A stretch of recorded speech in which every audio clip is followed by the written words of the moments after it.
됩니다. 사카모토 류오마가 암살당하고 나서 가메야마 샤추가 미쓰비시 그룹으로 재탄생하게 돼요. 이 이와사키 야타로라는 사람이 그것을 물려받게 됩니다. 자, 그렇다면은 메이지 유신이 일어나게 된 배경에 프리메이슨이 있었다고 하는데, 그럼 왜 그랬는지를 봐야 돼요. 여기서도 무엇이 있었느냐, 여기 지도에도 나오지만은 일본이 메이지 유신이 일어나던 시기에 바로 직전에 무슨 일이 있었느냐, 미국에서 남북전쟁이 있었습니다. 남북전쟁이 언제 일어나냐면 1861년에 일어나요. 메이지 유신 때 가깝죠. 그리고 나서 1865년에 남북전쟁이 종결이 됩니다. 이로 인해서 미국은요, 전 국토가 폐허가 돼요. 물론 미국에서 남북전쟁이 일어났을 때에도 많은 외국 세력들이 거기 개입해서 돈놀이를 합니다. 왜? 전쟁은 괜찮은 빚이 있으니까. 그래서 미국이 남북으로 갈려서 싸울 때에도 유럽의 많은 금융 세력들이 남부군에, 북부군에 돈을 걸면서 전쟁을 하면서 많은 돈을 벌었어요. 결국 미국이란 나라는 그러한 그 국제 금융 세력의 희생양이 된 나라예요. 하지만 그런 희생을 딛고 통일을 합니다. 통일한다면 미국이 뭐예요? 똑같은 짓을 하죠. 자기네들도 피해를 봤던 그 전후 복구를 위해서 그 당시 남부군을 무장 해제할 필요도 있었기 때문에 그 미국에 있던 총포들을 대량으로 다 수출을 합니다. 어디에? 일본에다가. 왜냐면 미국이 전쟁으로 인해서 피폐가 됐는데 뭐가 있어요? 개뿔도 없지. 그리고 전후 복구 배상금을 물어야 되는데 유럽의 금융세력으로부터 돈을 빌렸으니까 돈을 갚을 길이 막막하단 말이에요. 그래서 어떻게 했어요? 만만한 게 일본이라고 일본에다가 남북전쟁 때 쓰려고 만들었던 어마어마한 무기를 죄다 일본에 팔아버립니다. 그래서 과거 일본 그 전국시대 때처럼 또 내란을 일으켜가지고 무기를 팔아서 많은 돈을 벌어서 전후 복구를 하려고 했는데, 그래서 가메야마 샤추도 만들고 다 만들었는데 문제는 무엇이었냐? 사카모토 료마가 말을 안 들어요. 사카모토 료마가 대정봉환이라고 해가지고 메이지 정부군이 생길 때 도쿠가와 막부를 항복시킵니다. 즉 뭐냐? 도쿠가와 막부가 갖고 있던 권력을 천황에게 인계를 해요. 그게 대정봉환이에요. 즉 사카모토 료마도 잘 알았어요. 사카모토 료마뿐만 아니라 일본의 메이지 정치인들은 잘 알았어요. 자신들은 근대화가 절실했어요. 왜? 근대화를 하지 않는다면은 일본은 나중에 서구 열강들에 의해서 식민지 당하기 뻔했기 때문에. 그래서 근대화를 하고자 하는데 근대화의 조건이 뭐예요? 맨날 종교 개종해라, 무기 팔아먹고 내전 일으키고 이런 거란 말이에요. 이거 알았기 때문에 일본은 안 할 수는 없고 하면은 나라가 망하고 이런 얘네들도 딜레마 속에 있었단 말이에요. 그래서 이런 딜레마 속에 있으면서 어떻게 보면 굉장히 다른 민족을 흉내낼 수 없을 정도의 인내와 현명함으로 그걸 극복합니다. 그게 뭐예요? 전쟁이에요. 근데 그때 당시 사카모토 료마는 반대합니다. 그래서 일어난 게 대정봉환이에요. 결국 뭐예요? 미국은 과거 유럽 열강들의 금융 세력들에게서 받았던 전쟁 피해 복구 비용을 마련하기 위해서 그 똑같은 카르마죠. 업보를 일본에게 넘겼는데 일본의 정치인들이 미국이 원하는 대로 전쟁을 해보면 참 좋겠는데 다 만들어놨는데 사카모토 료마가 거기서 반대하는 거예요. 뭐냐? 대정봉환이라고 해가지고 일본 막부가 천황에게 저항하지 않고 자진해서 권력을 반납시키는 어떻게 보면 대업을 이룬 거예요. 그거는 어떻게 보면 사카모토 료마의 큰 공적이라고 할 수 있어요. 근데 그렇게 되고 나니까 어떤 일이 발생해요? 전쟁을 못하는 거예요. 전쟁을 못하게 되면 어떻게 돼요? 미국은 전후 복구를 하는데 비용이 부족하게 됩니다. 그래서 어떤 일이 벌어집니까? 사카모토 료마가 갑자기 암살을 당합니다. 마치 오다 노부나가처럼 갑자기 사카모토 료마가 암살을 당하고 사카모토 료마가 암살을 된 이후에 바로 보신 전쟁이 일어나요. 그러면서 아까 얘기한 것처럼 혼슈서부터 홋카이도까지 완전 전쟁터가 되면서 일본이 완전히 전란에 휩싸이게 됩니다. 그 와중에 어마어마한 일본의 금이 미국으로 넘어가게 되고 미국은 그 금을 바탕으로 해서 오늘날의 미국이 이루어지게 되는 초석을 다지게 돼요. 그러니까 일본이라는 나라는 전국시대 때 카톨릭 세력들에 의해서 한번 훑어가고 약탈을 당하고 그 다음에 근대시대에 개신교 세력들에 의해서 또 한 번 약탈을 당해요.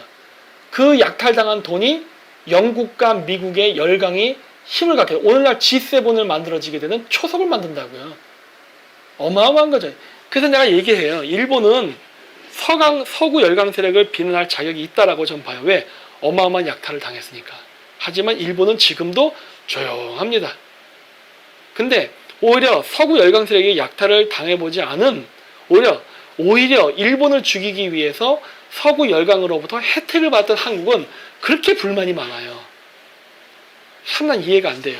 그래서 일본의 메이지 유신을 이해하게 하는 그 배경 속에는요, 서구 열강의 이해관계에 의한 이용된 전쟁이기도 했습니다. 그래서 일본은 어마어마한 피해를 받았고, 일본은 그걸 알면서 전쟁을 치러요.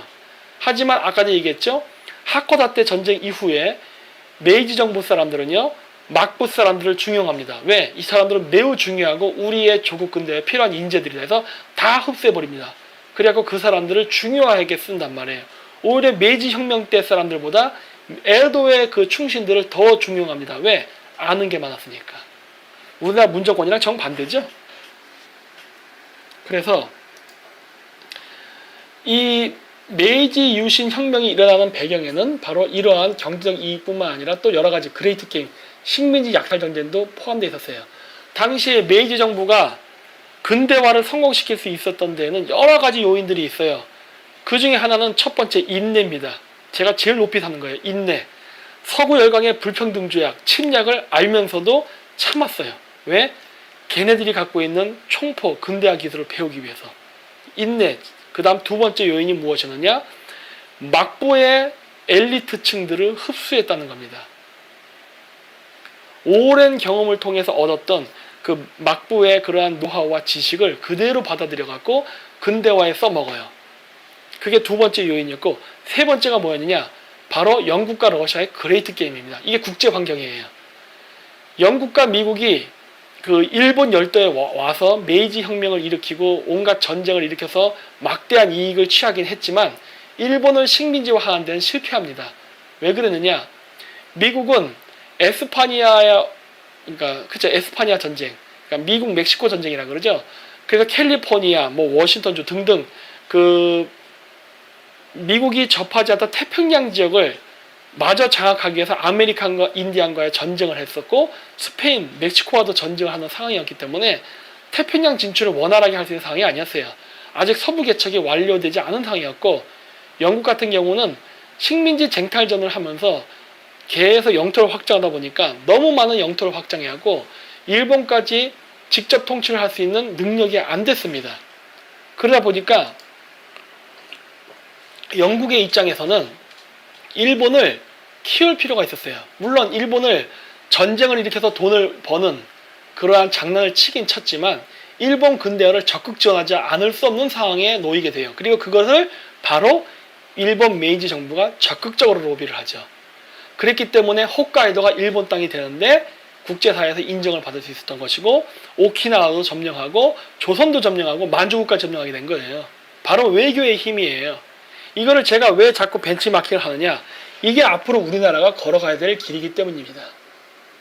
제가 메이지를 자꾸 강조한 이유는요, 메이지 유신을 공부하지 않는다면 우리나라는 조국 근대화, 지금의 조국 근대화는 과거 같은 근대화가 아니에요. 4차 산업혁명 이후에 어떻게 보면 최첨단 국가가 되는 길, 그거를 개척할 수 없으며, 그리고 우리가 앞으로 남북 통일을 했을 때 북한의 영토를 국제사회로부터 합법적으로 인정을 받아야 되는데 그걸 받을 수 없게 돼요. 마치 일본이 홋카이도, 조선, 오키나와를 점령한다는 국제사회에서 인정받았듯이. 그리고 더 나아가서 만주까지 점령하는 데 있어서 국제사회로부터 지지를 받지 못한다면 우리는 실패합니다. 일본이 메이지 혁명 이후에 조선을 침략하고 그 다음에 만주를 점령하는 데 있어서 국제사회의 지지가 없었다면 이건 불가능해요. 왜? 식민지 쟁탈전 시대 때에도 내로남불 시대였거든요. 즉 영국이나 프랑스, 진들이 점령하면 그건 합법화돼요. 그건 개척이라 그래. 근데 상대방 국가가 그거를 개척하면요, 그걸 침략이라 불렀거든요. 일본은 뒤늦게 근대화가 됐고 뒤늦게 식민지 쟁탈전에 참전한 국가였습니다. 따라서 이미 모든 지역은 다 영국, 프랑스, 러시아 등등 서구 열강이 다 지배했고, 그나마 독립국가로 남은 데는 청나라, 조선 정도였다고요. 그래서 일본은 근대화 국가가 되면서 더 이상 활과 창으로 싸우는 시대가 아니었기 때문에 총과 대포를 만들려면 석유가 필요하고 가스가 필요하고 석탄이 필요하고 뭐 등등 철강이 필요하고 이런 자원이 필요하고 그리고 그 자기네들이 만든 공산품을 수출을 할 시장이 필요했다고요. 그래서 뒤늦게 시장과 원자재 시장을 확보하기 위해서 홋카이도, 오키나와, 조선을 점령한단 말이에요. 그거를 그냥 점령하면 국제사회로부터 비난을 받으니까 영국과 미국과 힘을 합칩니다. 이게 바로 아이러니라는 거예요. 일본은 자기네들이 평화적으로 정권 이양을 하려던 바로 대정봉환을 방해한 세력이 바로 미국과 영국입니다. 왜? 미국은 자기네들이 남북전쟁에서 있었던 그 피폐했던 국가를 재건하기 위해서 그 남부군의 무장을 해제시켜서 그 무기들을 일본에 팔을 필요가 있었고, 또 영국은 전쟁을 통해서 비즈니스를 하고, 그리고 일본에 제일 먼저 들어온 사람들이 누구라고 했어요? 가쿠레 기리사단, 카톨릭이었단 말이에요. 일본에 먼저 진출했던 카톨릭 세력들을 제거하고 개신교 세력을 심으려고 하는 그런 목적이 있었어요. 플러스 무역. 이런 목적이 있었기 때문에 일본에서의 대정봉환을 통한 평화로운 정권 교체가 아니라 전쟁을 통한 비즈니스를 통해서 반대파를 제거하고 막대한 경제적 이득을 취하려 했었기 때문에 일본은 거기로부터 피해를 받았다는 걸 다 알았단 말이에요. 하지만 일본은 거꾸로 바로 영일동맹, 미일동맹을 맺습니다. 미일동맹이 뭐예요? 카스라테프트 조약이지. 일본인들은 바로 자신들을 이용했던 열강들을 이용해갖고 조선과 만주를 먹는단 말이에요. 우리나라 좌파들은 어떻죠? 뭐 맨날 반미 외치잖아요. 근데 왜 용미를 못할까? 이런 거예요. 왜 못하느냐? 역사를 잃은 민족에게 미래가 없다면서요. 바로 그거예요. 우리는 일본의 운양호 사건, 즉 운양호 사건에 대해서 불평등주의와 일본에 대해 피해를 받았다는 걸 강조를 할 뿐 그거를 극의를 하지 못했어요. 일본은 검문배 사건을 통해 가나가 조약을 맺고 나중에는 보신전쟁이라는 것을 통해 갖고 영국, 미국에게 어마어마하게 이용을 당했음에도 불구하고 그거를 극복해서 즉 그 용미를 해가지고 그들을 이용해가지고 홋카이도, 오키나와, 조선, 만주까지를 점령하는 어떻게 보면 쾌거를 이룬단 말이에요. 근데 우리나라의 좌파들은 이러한 혁명, 메이지 혁명에 대한 공부는 하지 않고 맨날 소비에트식 사회주의 혁명만을 꿈꾼다는 거예요. 실패한 사회주의, 실패한 혁명만. 그러면서 일본을 배우지 않는다는 겁니다. 일본은 굉장히 배울 가치가 있는 나라입니다. 왜? 일본은 자기를 이용한 나라, 자기를 괴롭힌 나라도 자기 편으로 만들어가면서까지 끝까지 국익을 지키라는 정신이 있어요. 박정희 대통령이 그런 거를 굉장히 잘 이용한 겁니다. 왜? 메이지 유신을 알았기 때문에. 맨날 좌파 사람들이 뭐라 얘기하니까 박정희 빨갱이였다, 친일파였다 얘기 많이 해요. 저한테도 그런 댓글 많이 달아요. 왜? 내가 박정희의 그러한 그 근대화 정책을 지지한 얘기를 하면 그래요. 박정희 친일파였는데